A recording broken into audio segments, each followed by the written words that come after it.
Hello, Earth Tribe friends. We're all members of the same tribe. We're all members of the Earth Tribe. We live here on this little tiny ball out in space together. And so we're members of the same tribe. Wherever you live, um, wherever you're from, whatever language you speak, we're all members of the same tribe. So welcome, and I'm glad to see you today. Today I'd like to talk about shamanic cosmology, the upper world, the middle world, and the lower world. And let's start with the middle world because that's where we live. In Quechua, the middle world is Kai Pacha. Kai means this, and Pacha is world or earth. When I was learning Quechua, the first phrases that I learned were Imakai, Imachai, and Imahakai. That means, what's this, what's that, and what's that thing way over there? That was how I built my vocabulary. I'd sit with a local Quechua speaker and ask lots of questions, and most of them were Kai Pacha, Imakai, or Imakai, Imachai, and that's how I learned or built my vocabulary. Anyway, we live in Kai Pacha, the middle world, and this is a nice little box. Think of this as the 3D world that you know. It's empty right now, but we can put stuff in it, so let's start by putting you inside. Then we'll put your family inside, your house, maybe your neighborhood, your friends and your neighbors. Everything that you know goes into this 3D box, including the earth, the world on which we live, our little marble in space, the solar system, the sun and all the other planets are spinning around inside this box. The universe is in here. Everything that makes up part of your 3D world is in this little three-dimensional box called Kai Pacha. You can take a shamanic journey to Kai Pacha, but because you're already here, there are other places that I think are more interesting to visit. Those are the lower world and the upper world. There's a little bit of a misconception, I think, about the lower world. Some people think when we visit the lower world, we're going into the earth, into the dirt. That's not true. We're going to a different dimension, a different reality, because we're journeying with an altered state of consciousness. It takes us out of the 3D world that we know. If you were to travel into the earth, you'd see dirt and roots and rocks and bugs and slithery things, probably some water, be messy. You'd come up feeling and smelling like the earth, like dirt. So that's not where we go when we take a journey to the lower world. When I journey to the lower world, I walk in my mind across the street into the forest, and there's a nice tree there. It has an opening in the base of the tree that's a little doorway, a portal. And I jump through that little portal and slide down to the lower world, but I'm not going through the earth, through the dirt. I end up in a tunnel, and it's a long tunnel, but in the distance I can see a glimmer of light, so I walk towards it. When I walk out of the tunnel into the light, I'm in a completely different reality. It's not part of this earth. It's not part of Kai Pacha. There's trees, mountains.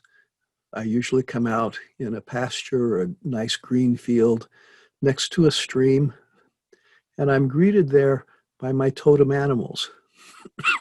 I've developed a relationship with them over the years, and I learn a lot from them. In the lower world, we find our totem animals. We find nature spirits, spirits of trees and rocks and earth and water, and we can learn from those as well. I've had some very long conversations with an old tree. It's a very old tree, a very tall tree, and it speaks very, very slowly in a very low voice. But I'm patient. I sit on a rock and we have nice conversations, and I've learned a lot from the tree. I've had a conversation with a chunk of petrified wood in the lower world, and no, I'm not crazy. The rock told me, I used to be a tree. Now I'm a rock. Now I'm petrified wood. And that's okay. The change is all right with me. And from that, I learned not to be attached to who I am right now or who I was 20 years ago. That change is inevitable and that change is good, and to be happy with whatever I change into as I age. So those are the kinds of things that you might run into in the lower world. When we travel to the upper world, we don't travel into the sky. We don't travel out into space. We travel to another dimension. And I think that this dimension is one where the vibrational level, the frequency, is just a bit higher than it is here. In the upper world, I have found my ancestors. Some of them are wonderful people. Some are people I wouldn't invite home to meet my wife. And we all have a variety of ancestors. When I think of my ancestors, especially the ones that I have met in the upper world, I think of them as survivors. They've gone through, or they survived, all the great trials that have happened here on Earth. They survived the Ice Age, they've survived floods, earthquakes, plagues, everything bad that you can think of, wars. They've survived all of them. Had my ancestors not survived all of those hard times, I wouldn't be here today. And so I'm grateful to my ancestors. And one of the things that I try to learn from them is how to be strong when times are difficult, because they were strong. They were there for me, and that's why I'm here. I want to be strong for future generations. And so I learn from their wisdom, from their experiences. We find other kinds of spirits in the upper world, guardian spirits. If you think of them as guardian angels, you might find them when you travel to the upper world. It's another wonderful place. However, I travel more frequently to the lower world, maybe because I enjoy visiting with my totem animals. I enjoy walking in nature with them. Shamanism isn't a religion. Shamanism can be a spiritual path, but it's not a religion. It doesn't have dogma and it doesn't have beliefs. Shamanism is an experiential path. We learn about the lower world because we experience it. We don't read about it in a book.